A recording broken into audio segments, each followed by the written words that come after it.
New tonight, speeding cars on highways, burnouts in the middle of city intersections. The need for speed has been a real problem right here in the valley. So much so that the Phoenix Police Department received funding to crack down on these dangerous drivers last February.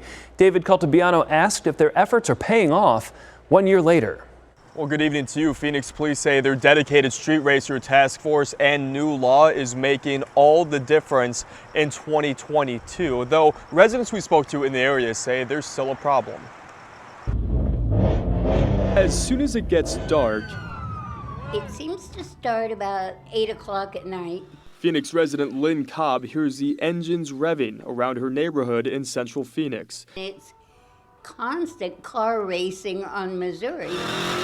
But dangerous drivers taking over valley intersections and drag racers using public roads as their tracks is happening less and less, according to Phoenix police, thanks to their street racer task force, which was funded last February. A unit dedicated to putting the brakes on dangerous drivers. It's a multi-pronged approach that they have. It's intelligence-driven, just noticing the types of crimes where the reports are, and this is where the community comes in to big play, is calling us and let us know when they're seeing this type of activity. During a recent subcommittee meeting,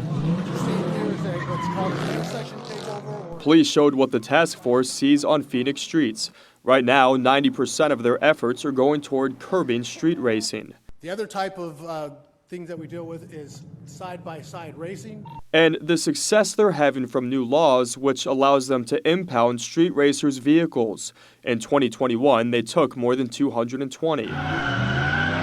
All the statistics shared were down in 2021 compared to 2020. 6,000 calls for service down to around 4,500, 2,000 citations to around 500, and over 5,000 charges to a little over 1,000. Despite their efforts, police say their work is not done and they have a message for the street racers they haven't caught yet. And you may get away with it one day or the next, but we will identify you, we will arrest you.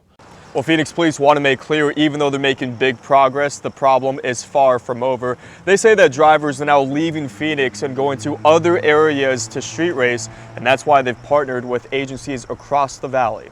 In Phoenix, David Caltabiano for Arizona's Family.